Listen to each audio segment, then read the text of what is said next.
This nutcracker works by converting rotational movement into linear movement. To optimize print orientation, the design is split into several parts, and in this video I will show you how to assemble those. The cap is meant to be printed in a color, while the rest of the parts are white.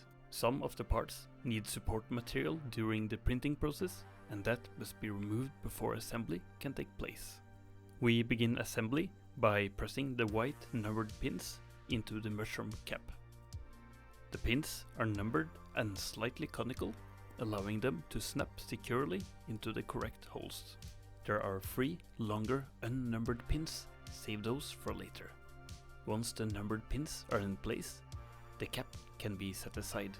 The rotating clamping surface can then be placed into the groove at the front of the screw half 1. Screw half 2 is then placed on top of screw half 1 and locked in place using the wedge, which is inserted from the top of the screw.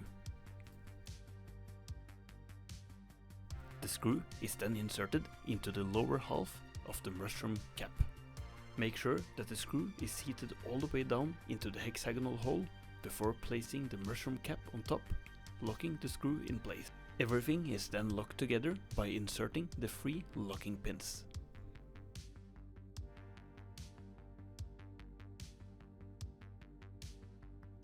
With the top half of the nutcracker assembled, you can thread it in to the main body of the nutcracker and test it on a walnut.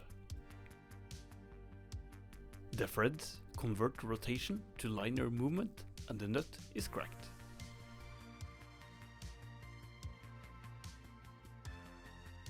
Happy holidays!